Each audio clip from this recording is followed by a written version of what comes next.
6 और 7 मई की रात थी ऑपरेशन सिंदूर जब शुरू हुआ।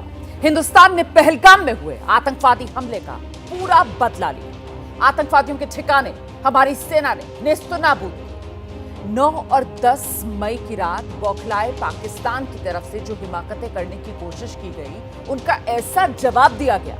इंडियन आर्मी ने ऐसी मार मारी जो पाकिस्तान की आने वाली नस्लें याद रखेंगी। और एबीपी न्यूज उसी जगह पहुंचा है जहां से पाकिस्तान को ये बारूदी जवाब हिंदुस्तान ने दिया है। हमने मुलाकात उन रणबांकुरों से की है जिनकी बदौलत हम और आप चैन की नींद सो पाते हैं। दिखाते हैं आपको एलओसी से विशेष रिपोर्ट।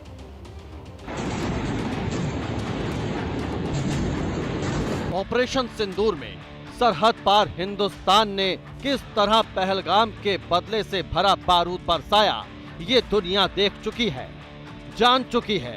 लेकिन जिस जगह से पाकिस्तान की गोली का जवाब गोलों से दिया गया, वो जगह आप आज पहली बार देखने जा रहे हैं। एबीपी न्यूज की टीम भारतीय सेना की उन फॉरवर्ड पोस्ट पर पहुंची जहां से पीओके में टेरर कैंप और उन्हें चलाने वाली पाकिस्तान की फौजी चौकियों को नेस्तनाबूद किया गया। भले ही भारत और पाकिस्तान के बीच सीज फायर हो गया है, लेकिन कायर पाकिस्तान कब बुजदिली दिखाते हुए फायर कर दे, किसी को पता नहीं।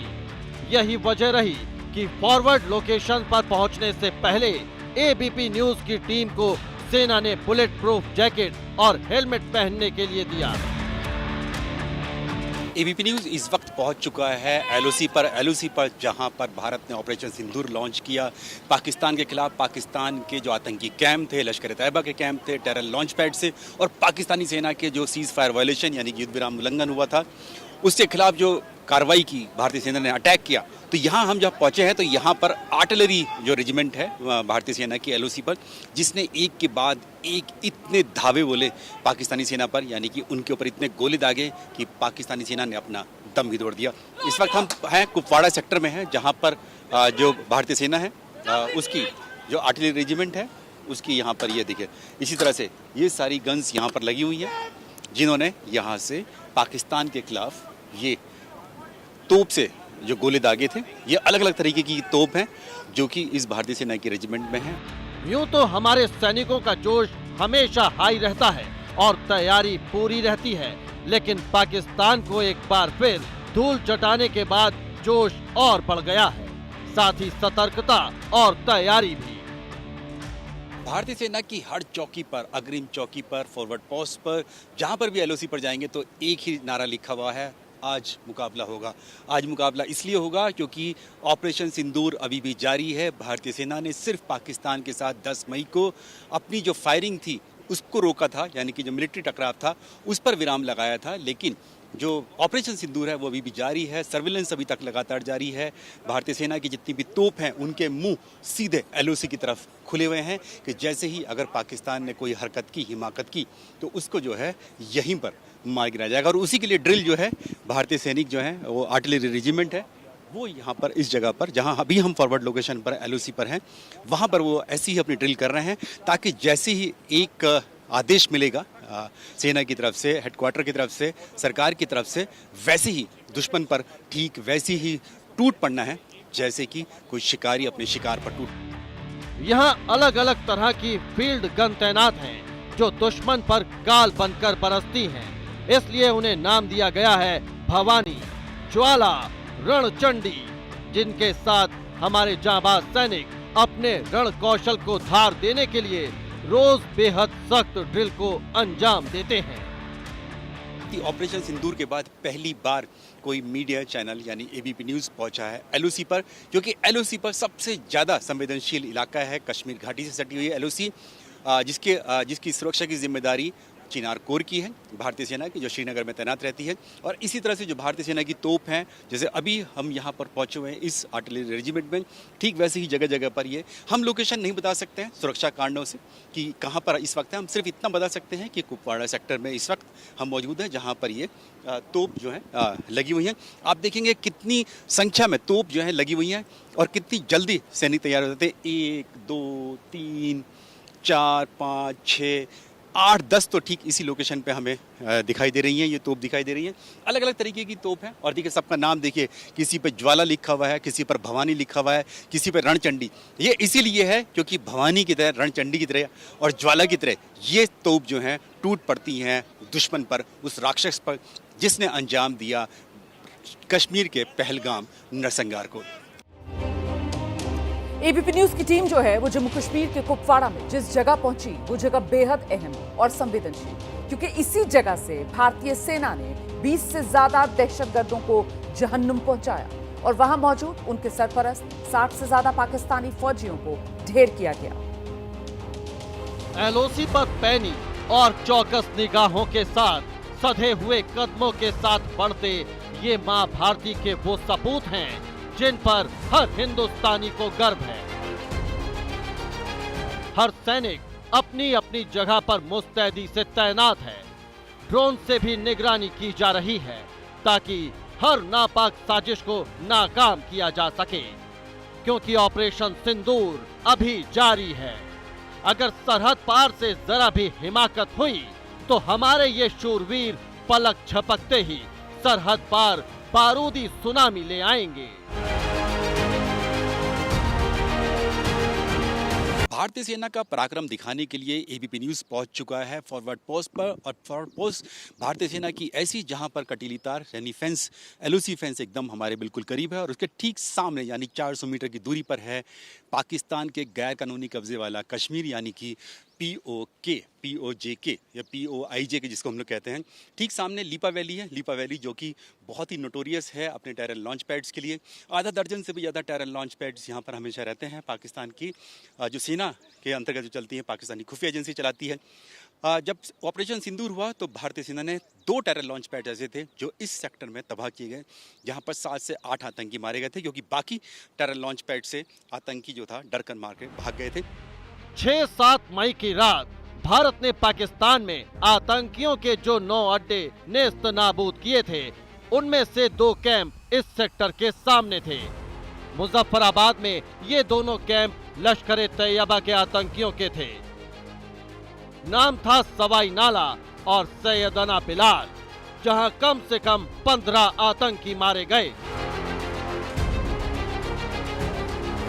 और ये जो सेक्टर है यहाँ पर लगातार इसी तरह की जो सुरक्षा है, हमारे जो इन्फेंट्री सोल्जर्स हैं वो यहाँ पर करते हैं अपनी। जैसे ये एक गन है, ये इनके हथियार हैं, चाहे AK-47 हो, स्मॉल आर्म्स हो या फिर रॉकेट लॉन्चर्स हो। AK-47 ये जो MGL है, ये ग्रेनेड लॉन्चर है, ये भी इनका इस्तेमाल बंकर्स के खिलाफ किया जाता है, जैसे रॉकेट लॉन्चर्स का इस्तेमाल किया जाता है।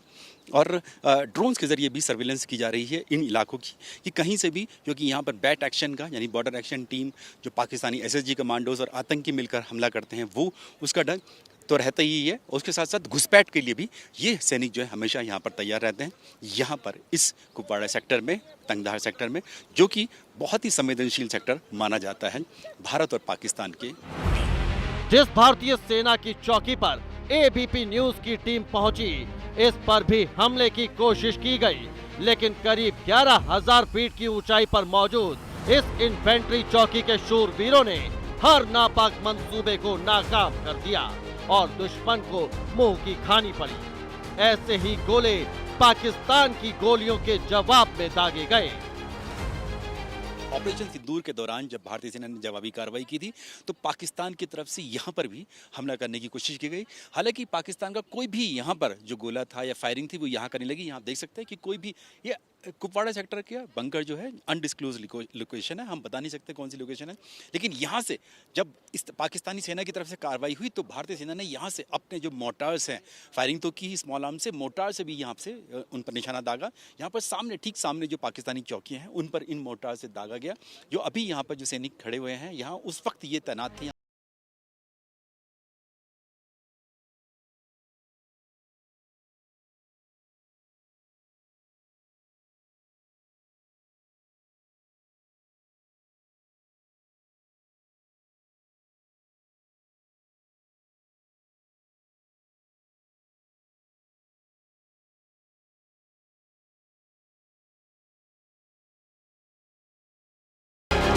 भारतीय सेना के एक बंकर में है जो फॉरवर्ड पोस्ट पर है कुपवाड़ा सेक्टर में।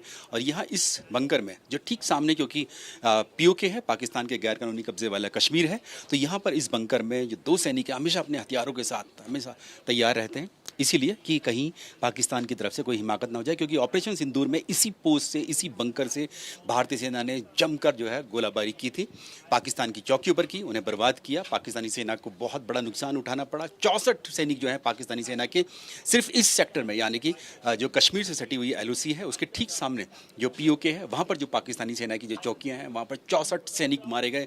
100 के करीब 96 तो गिनती हो चुकी है, 96 सैनिक घायल हुए थे पाकिस्तानी सेना के। यहाँ तक कि जो उनके ब्रिगेड हेडक्वार्टर पर भी यहाँ से हमला किया।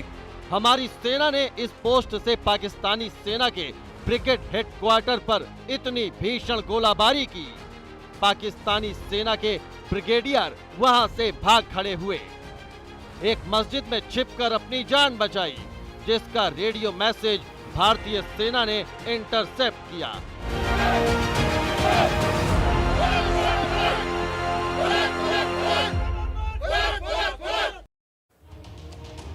दरअसल 7 से 9 मई के बीच पाकिस्तान ने उधार के ड्रोन्स के जरिए भारत पर हमला करने की कोशिश की, मिसाइल अटैक भी किया, लेकिन उसके सामने ढाल बनकर सामने नजर आई भारतीय सेना और भारतीय सेना का मजबूत एयर डिफेंस सिस्टम, जिसने भारत की धरती को न सिर्फ मिसाइल अटैक से बचाया बल्कि 600 से लेकर 700 ड्रोन हमलों को हमने नेस्तनाबूद किया।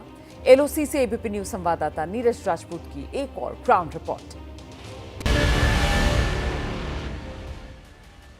ऑपरेशन सिंदूर में भारत के हाथों पिटने के बाद पाकिस्तान ने भारत पर ड्रोन और मिसाइलों से हमला करने की कोशिश की थी, लेकिन भारतीय सेना की मजबूत एयर डिफेंस के चलते 7 से 9 मई के बीच पाकिस्तान के 600 से 700 ड्रोन को मार गिराया गया था।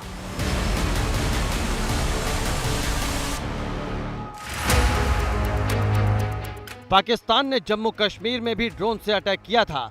ऐसे में एबीपी न्यूज की टीम एलओसी पर सेना की एयर डिफेंस यानी एडी यूनिट पर भी गई। इस यूनिट में सेना का खास आकाश तीर सिस्टम तैनात है, जो महाभारत के संजय की तरह पूरी एयर स्पेस पर पैनी नजर रखता है। यहाँ पर रडार लगी है तो L-70 गन तैनात थी। स्वीडन की बोफोर्स L-70 एक विंटेज गन है, जिसे हाल ही में भारत इलेक्ट्रॉनिक्स लिमिटेड यानी BEL ने अपग्रेड कर रात और दिन दोनों में इस्तेमाल के लिए तैयार किया और एंटी ड्रोन गन में तब्दील कर दिया गया।